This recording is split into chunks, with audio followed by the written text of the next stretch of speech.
బాబా నా ప్రార్థన విన్నారా? బాబా నిజంగా నా వెంట ఉన్నారా అనే ప్రశ్న కదా మీ మనసులో వస్తుంది భక్తులారా. బిడ్డ, ప్రతిసారీ ఈ బాబా మీ ముందుకు వచ్చి నేను నీతోనే ఉన్నాను అని చెప్పరు. కొన్నిసార్లు నేను కొన్ని చిన్న చిన్న సంకేతాల ద్వారా నా ఉనికిని తెలియజేస్తాను బిడ్డలారా. ఈరోజు అలాంటి 5 ముఖ్యమైన సంకేతాల గురించి తెలుసుకోండి. ఈ వీడియో చివరి వరకు మొదటి సంకేతం, ఎటువంటి కారణం లేకుండానే అకస్మాత్తుగా మీ మనసులో ఓం సాయి రామ్ అనే నామం రావడం. మీరు ఏ పని చేస్తున్నా, ఏ ఆలోచనలో ఉన్నా అనుకోకుండా బాబా గుర్తుకు రావడం. దాన్ని ఒక ఆధ్యాత్మిక జ్ఞాపకంగా భావించవచ్చు. మనసు ప్రశాంతంగా లేనప్పుడు కూడా బాబా పేరు గుర్తుకు వచ్చి మీకు కొంత ధైర్యం కలిగితే ఆ క్షణాన్ని ప్రేమగా స్వీకరించండి. సాయి నీవే నా దారి అని చెప్పండి. రెండవ సంకేతం, మీరు చాలా కష్టంలో ఉన్నప్పుడు అనుకోకుండా ఎవరో ఒకరు మీకు సహాయం చేయడం.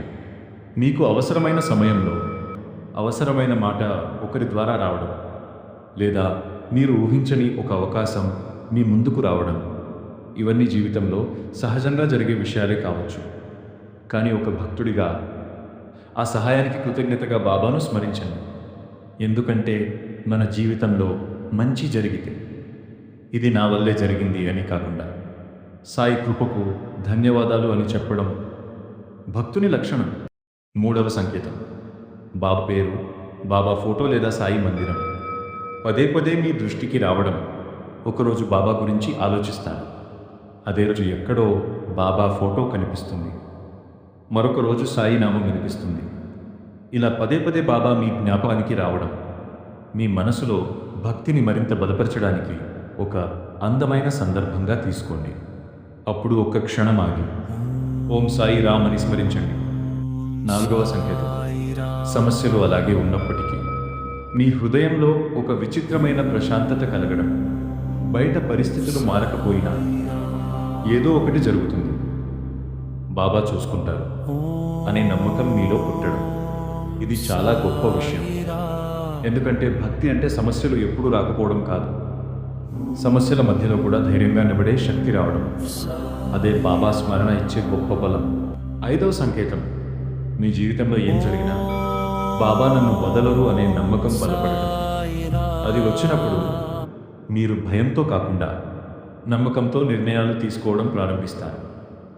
ఇతరులను బాధించకుండా ఉండాలని అనిపిస్తుంది, అవసరంలో వారికి సహాయం చేయాలని అనిపిస్తుంది, ప్రతి జీవిలో దైవాన్ని చూడాలని అనిపిస్తుంది. అదే నిజమైన సాయి భక్తికి గుర్తు. బాబా కృప అంటే అద్భుతాలు మాత్రమే కాదు, మనలో శాంతి రావడం, ధైర్యం పెరగడం, మంచితనం పెరగడం, నమ్మకం బలపడడం. ఇవన్నీ కూడా బాబా కృపకు అందమైన రూపాలే. ఈరోజు మీ జీవితంలో ఈ 5 సంకేతాల్లో ఏదైనా ఉంటే బాబాకు కృతజ్ఞత చెప్పండి. కళ్ళు మూసుకుని ఒక్కసారి చెప్పండి, బాబా నా చేయి ఎప్పుడూ వదలకండి. మీకు, మీ కుటుంబానికి సాయిబాబా ఆశీస్సులు ఎల్లప్పుడూ ఉండాలని కోరుకుంటూ. నా కృప అంటే అద్భుతాలు మాత్రమే కాదు బిడ్డలారా, మీలో శాంతి రావడం, ధైర్యం పెరగడం, మంచితనం పెరగడం, నమ్మకం బలపడడం. ఇవన్నీ కూడా ఈ బాబా కృపకు అందమైన రూపాలే. ఈ రోజు మీ జీవితంలో ఈ 5 సంకేతాల్లో ఏదైనా ఉంటే బాబాకు కృతజ్ఞత చెప్పండి. కళ్ళు మూసుకుని ఒక్కసారి చెప్పండి, బాబా నా చేయి ఎప్పుడూ వదలకండి అని. మీకు, మీ కుటుంబానికి నా ఆశీస్సులు ఎల్లప్పుడూ ఉండాలి. రాముడు మీకు మేలు చేస్తారు బిడ్డలారా.